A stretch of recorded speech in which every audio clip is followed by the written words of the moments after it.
गुरु प्यारे साथ संग जी, आपका जी भाई विनोद आज सबसे मुखातिब है और आज आपके समक्ष कबीर साहब जी द्वारा रचित ग्रंथ अनुराग सागर के अंश पेश करने जा रहा है और उम्मीद करता है कि मेरे सभी भाई बहन इन अनुराग सागर के वचनों को गौर से सुनेंगे और अपने जीवन में लाभ उठाएंगे। और आज कल से आगे पिंडज खाने वाले जीवों के लक्षण। सोरठा। सुनहो धर्मदास, पिंडज लक्षण गुण ही जो, सो कहूँ तुम्हारे पास चौथी खान की युक्ति ही। कबीर साहब जी फरमाते हैं कि धर्मदास, अब मैं तुम्हें पिंडज यानी कि जेरज खाने में से आए हुए जीवों के बारे में विस्तार से बताता हूँ। ये चौथी खान है। इस खान के जीवों में 4 तत्व मिट्टी, पानी और वायु होते हैं। इनमें गाय, भैंस, घोड़े आदि आते हैं। अब इस खानी में से आए हुए व्यक्तियों के स्वभाव के बारे में सुनो। चौपाई।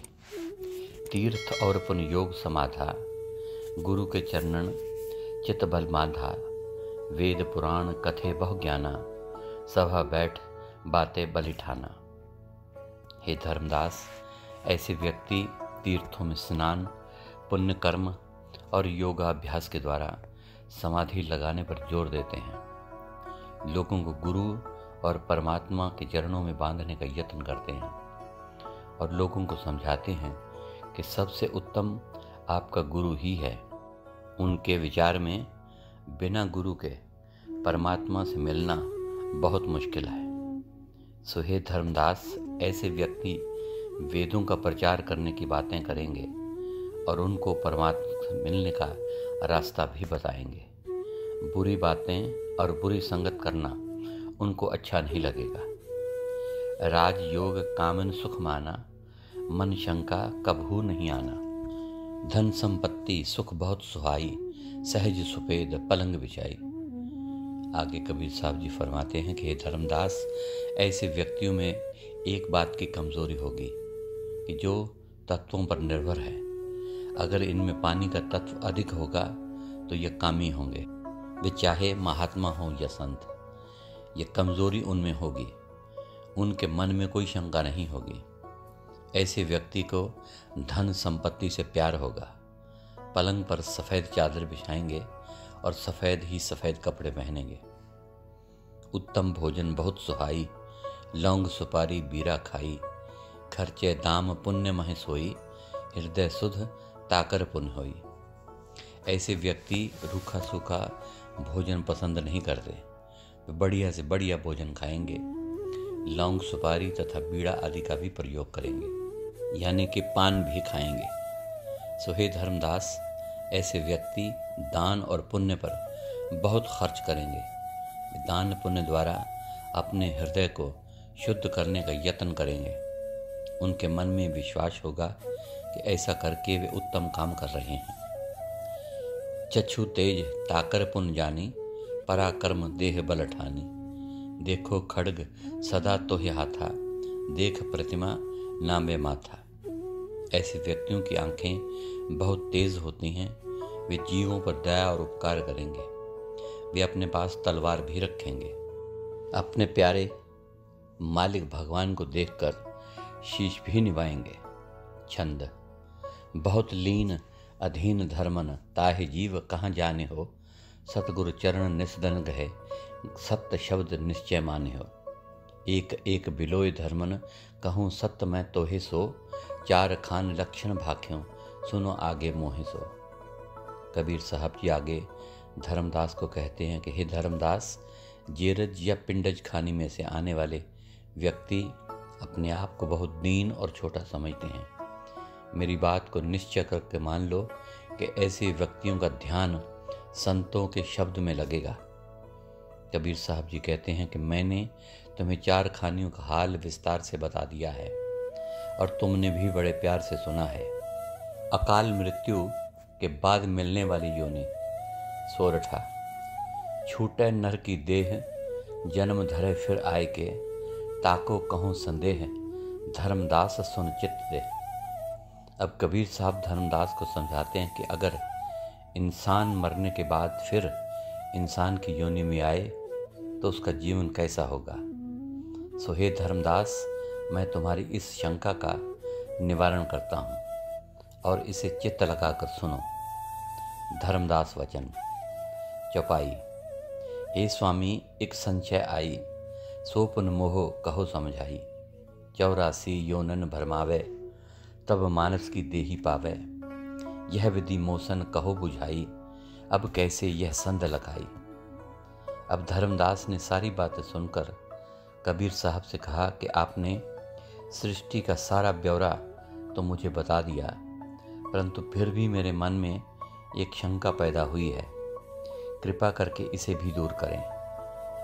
हे स्वामी, आपने 84 लाख योनियाँ अर्थात 30 लाख किस्म के पेड़ पौधे, 27 लाख किस्म के कीड़े मकोड़े, 14 लाख किस्म के पक्षी, 9 लाख किस्म के पानी के जीव और 4 लाख किस्म के यक्ष, किन्नर, गंधर्व, देवी देवता, इंसान, हैवान आदि का ब्यौरा बता दिया है। इतनी योनियों में से गुजरने के बाद जीव इंसान बनता है। यह सब आपने मुझे अलग अलग करके विस्तार से समझाया है और मैंने भी उसे अच्छी तरह समझ लिया है। सो चरित्र गुरु मोहे लखाओ, धर्मदास कहे टेके पाओ। मानुष जन्म धरे पुन आई, लक्षण तासो कहो समझाई। धर्मदास कबीर साहब से कहते हैं कि हे सतगुरु जी, अगर मनुष्य मरने के बाद फिर से मनुष्य योनि में आता है तो उसके गुण और स्वभाव कैसे होते हैं। कुछ मनुष्य युद्ध में मारे जाते हैं, कुछ दुर्घटना में मारे जाते हैं। ऐसे अकाल मृत्यु मरने वाले मनुष्य जब पुनर्जन्म लेते हैं तो उनका जीवन कैसा होता है। कबीर वचन। चौपाई। धर्मदास तुम भले विधि जाना, होए चरित्र सो भले बखाना।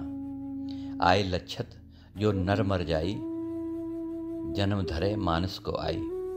जो पुन मूरख ना पति आई, दीपक बाती देख जराई। बहुविधि तेल भरे पुन ताही, लागे वायु तबे बुझ जाई। आंगन लाई के ताही जरावे, यह विधि जीव देही धरावे। कबीर साहब जी धर्मदास को फरमाते हैं कि हे धर्मदास, तुमने ये बहुत ही अच्छा सवाल पूछा है। अब मैं इस बात की तुम्हारी शंका को दूर करने के लिए इसे विस्तार से आपको बताता हूँ।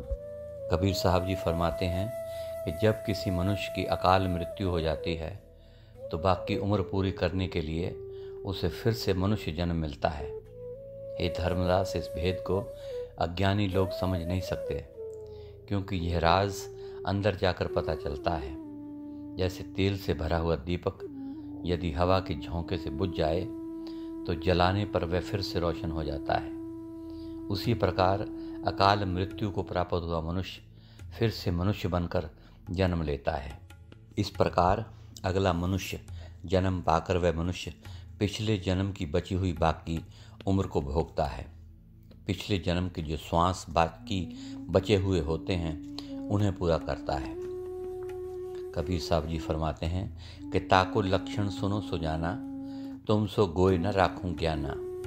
सूरा होए रण के माही, भय डरता के निकट न आही। माया मोह ममता नहीं व्यापे, दुश्मनता ही देख डर कांपे। सत्य शब्द प्रतीत कर माने, निंदा रूप न कबहू जाने। कबीर साहब जी फरमाते हैं कि हे धर्मदास, जब शूरवीर युद्ध के मैदान में जाता है तो उसे बीवी बच्चों की याद बिल्कुल नहीं आती। उसके मन में एकमात्र यही इच्छा होती है कि या तो युद्ध को जीतना है या लड़ते हुए शहीद हो जाना है। डर तो उसके पास फटकता ही नहीं। दुश्मन उसे देखकर कांपते हैं।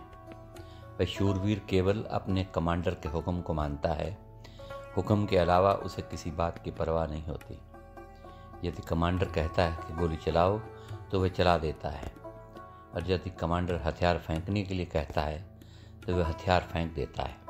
कबीर साहब जी आगे फरमाते हैं कि जो शिष्य स्वामी भक्त शूरवीर के समान अपने गुरु को हुक्म को मानता है, शब्द के साथ प्रतीति करता है, वही शब्द अर्थात परमात्मा के साथ जुड़ सकता है। ऐसा शिष्य निंदा चुगली से हमेशा दूर रहता है। सतगुरु चरण सदा चित राखै, प्रेम प्रीति सो दीनन भाखै। ज्ञान अज्ञान दो कह बूझै, सत्य नाम परचे नित सूझै। कबीर साहब जी आगे फरमाते हैं कि हे धर्मदास, ऐसा शिष्य दिन रात अपने ध्यान गुरु के चरणों में ही लगाए रखता है। वह गुरु के साथ प्रेम करता है और उसके मन में दीनता होती है, निम्रता होती है और अपने आप को उस परमपिता परमात्मा का पुत्र समझता है। वह अपने अंदर से लोभ, मोह और अहंकार की बीमारी को दूर कर लेता है।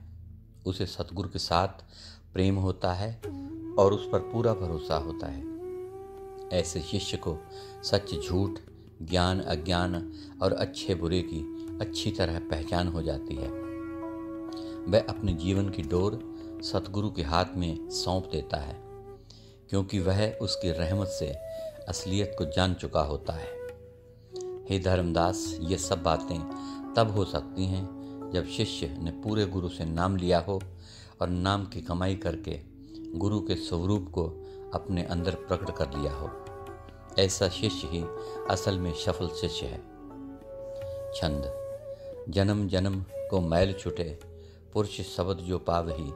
नाम भाव सुमरन गहे, सो जीव लोक सिधावही। गुरु शब्द निश्चय दृढ़ गहे, सो जीव अमिल अमोल हो। सतनाम बल निज घर चले, मिल हंस करे कलोल हो। कबीर साहब जी आगे फरमाते हैं कि हे धर्मदास, जो जीव सतगुरु से सच्चा नाम लेकर उस नाम की कमाई करता है और जन्म जन्मांतरों की मैल उतार लेता है। हमारे ऊपर कई जन्मों की मैल चढ़ी हुई है। पता नहीं है कब से हम इस संसार में जन्म और मरण के चक्कर में घूम रहे हैं। कभी गधे, कभी घोड़े, कभी पौधे, कभी पक्षी, कभी पहाड़ तक की योनियां हम भोग चुके हैं। और ये भी पता नहीं है कि ये चक्र कब से चला आ रहा है। अगर हमें किसी जन्म में गुरु मिल गया होता तो आज हम इस संसार में ना होते। अगर पीछे की भी गुरु मिला भी होगा तो हमने उस पर पूरा भरोसा, पूरा विश्वास नहीं किया होगा। फिर यह जन्म जन्मांतरों की मैल कैसे उतरती? इस मैल को उतारने का सिर्फ एक ही तरीका है कि हमारी गुरु के साथ पहचान हो जाए। गुरु के पास नाम रूपी अमूलक वस्तु है। यह नाम किसी दुनियावी कीमत को देकर भी नहीं मिल सकता। यहाँ तक कि किसी राजा महाराजा ने भी सतगुरु से नाम लिया है तो अपना अहंकार त्याग कर सिर्फ निम्रता और प्रेम के साथ ही लिया है। जिस किसी ने भी अपने अंदर शब्द को देखा है तो सिर्फ प्यार के जरिए ही देखा है। संत महात्मा को या परमात्मा को पैसे के जोर से नहीं खरीदा जा सकता। परमात्मा के पास पहुंचने का रास्ता केवल एक ही नाम है और नाम केवल संत महात्माओं के पास होता है, जिसे केवल प्यार और विश्वास से ही प्राप्त किया जा सकता है। फिर फरमाते हैं कि नाम एक अमूलक रत्न है। जिसको यह प्राप्त हो जाता है वह भाग्यवान अमरलोक यानी कि सत्यलोक में पहुंचकर अमर हो जाता है। अमर होने के लिए सारे बंधनों को तोड़ना पड़ता है। ये बंधन वही तोड़ सकेगा जिसने गुरु के साथ प्यार किया हो और शब्द स्वरूपी गुरु को अपने अंदर प्रकट कर लिया हो। फिर सारे बंधन अपने आप टूट जाएंगे। यम की फांसी गले से निकल जाएगी, आवागमन खत्म हो जाएगा और जीव परमात्मा से मिलने का अधिकारी हो जाएगा। सत्य नाम के भेद को जब यह जीव जान लेता है तो उसकी चाल कौवे की जगह हंस जैसी हो जाती है। इस समय हमारा स्वभाव कौवे जैसा है। वह गंदगी और विष्ठा खाता है। हम भी मांस और शराब और अंडे जैसी चीज़ें देखकर खुश होते हैं, परंतु जब हम हंस बन जाएंगे तो हमारा आनंद प्राप्त करने का तरीका ही बदल जाएगा। हंस मानसरोवर में जाकर मोती चुगता है। शब्द अभ्यासी उस सच्चे नाम के सहारे अपने धाम में पहुंचकर वहां हंसों के साथ परम सुख प्राप्त करता है। सोरठा। सत्य नाम प्रताप, काल न रोके जीव कहें, देख बंस को छाप, काल रहे सिरनाए के। कबीर साहब जी आगे फरमाते हैं कि हे धर्मदास, सतनाम का इतना प्रताप है कि जिसके पास संतों का दिया हुआ नाम होता है उसे काल भी नहीं रोकता, बल्कि उसको पहचान कर उसके आगे अपना सिर झुका देता है। जब इंसान की मौत होती है और काल भगवान उस पर सतनाम की मुहर लगी हुई देखता है तो वह उसके सामने नतमस्तक होकर उसे आगे जाने की इजाज़त दे देता है। धर्मदास वचन चौपाई। चार खान के बूझे भाऊ, अब बूझो सो मुहे बताओ। 84 योनन की धारा, किह कारण यह कीन पसारा। अब धर्मदास कबीर साहब से कहते हैं कि हे मेरे सतगुरु जी, चार खान का हाल तो आपने मुझे विस्तार से समझा दिया। मेरे मन में एक और शंका पैदा हो गई है, कृपा करके इसे भी निवारण करें। मुझे ये समझ में नहीं आता कि काल भगवान ने 84 लाख योनियों का चक्र क्यों चलाया। अगर वह चक्र ना चलाता तो क्या उसका काम नहीं चलता। ये चक्र क्या इंसानों के लिए है, जानवरों के लिए है या किसी और के लिए भी है। नर कारण यह सृष्ट बनाई, कह कोई आवे जीव भुगताई। सो साहिब मोह बरन सुनाओ, कीजिए कृपा विलंब नहीं लाओ। धर्मदास जी कहते हैं कि हे सतगुरु जी, कृपा करके हमें समझाएं कि यह सृष्टि केवल इंसानों के लिए बनाई गई है या जीवों को दंड देने के लिए। क्या इस सृष्टि की रचना का उद्देश्य कुछ और भी है। आप तो कुल मालिक हैं, कृपा करके अपनी ज़बान मुबारक से ये सब कुछ मुझे समझाएं। मैं इस शंका के कारण बहुत परेशान हूँ, इसलिए कृपा करके बिना किसी विलंब के मेरी शंका को दूर करें। कबीर वचन चौपाई। धर्मदास नरदेही सुखदाई, नरदेही गुरु ज्ञान समाई। नर्तन पाए आप जह जावे, सतगुरु भक्ति बिना दुख पावे। जब कबीर साहब जी ने धर्मदास की इस शंका को सुना तो उन्होंने फरमाया कि हे धर्मदास, इंसान की योनि में फिर भी थोड़ा सा सुख है, क्योंकि इससे जन्म में मनुष्य खुशी और गम का अनुभव कर सकता है। मनुष्य नाम लेकर उसका सुमिरन करके परमात्मा से मिल भी सकता है। यह देह नर नारायणी देह है, ये सीढ़ी का आखिरी डंडा है। कबीर साहब जी फिर फरमाते हैं कि यह संसार एक चौपड़ का खेल है। 84 के घर में हमारी नटी आ चुकी है। अगर नटी की संख्या अच्छी पड़ जाए तो बाजी जीती भी जा सकती है, और अगर संख्या अच्छी ना पड़े तो दूसरे खिलाड़ी हमारी नटी को मार देते हैं और हम फिर से 84 के चक्र में पड़ जाते हैं। इसलिए नरदेही का ये लाभ है कि इस जन्म में मनुष्य गुरु से नाम लेकर नाम की कमाई करके शब्द को अपने अंदर देख सकता है। 84 लाख योनियों में मनुष्य को ही सरताज बनाया गया है। हिंदू महात्मा इसे नर नारायणी देह कहते हैं। मुसलमान महात्मा इसे अशरफुल मखलूक़ात कहते हैं। क्राइस्ट ने कहा है कि खुदा ने इंसान को अपनी शक्ल पर बनाया है, इसलिए यह मनुष्य परमात्मा का रूप है। कबीर साहब जी अपनी वाणी में आगे फरमाते हैं कि यह जीव किसी भी योनि में परमात्मा की भक्ति नहीं कर सकता। सिर्फ मनुष्य ही 5 तत्वों का बना हुआ है, अर्थात यह संपूर्ण है। परमात्मा से मिलने का योग्य मनुष्य ही है। इसलिए मनुष्य की योनि में आकर अपना अहंकार छोड़कर गुरु की भक्ति करनी चाहिए। इतना कुछ होने के बावजूद भी हे धर्मदास, जब तक परमात्मा स्वयं अपनी दया ना करे, कृपा ना करे, इंसान को इस रास्ते की समझ नहीं आती। अंधे की कोई ताकत नहीं कि वे आँखों वालों को पकड़ सके और अपनी मंजिल पर पहुँच सके। जब तक आँखों वाला अंधे व्यक्ति को पकड़कर मंजिल मकसूद तक नहीं ले जाता, तब तक कोई भी बात नहीं बन सकती। हे धर्मदास, सतगुरु की भक्ति के बिना सारे मनुष्य दुख ही पाते हैं, दुख ही पीते हैं और दुख ही भोगते हैं। कतरा समुद्र में समाकर सुखी हो सकता है, अन्यथा वह कभी गर्म हो जाएगा, कभी ठंडा, अर्थात कभी दुख उठाएगा और कभी सुख। इसी प्रकार जब आत्मा परमात्मा में जाकर समा जाएगी, यानी कि उसमें लीन हो जाएगी, तो वह भी परमात्मा का रूप हो जाएगी। फिर उसे कोई भी दुख छू नहीं सकेगा। सो गुरु प्यारी साध संगत जी, आज के लिए इतना ही। कल अनुराग सागर के आगे के अंश आपके समक्ष रखे जाएंगे। तब तक के लिए इस नाचीज़ को इजाज़त दीजिए।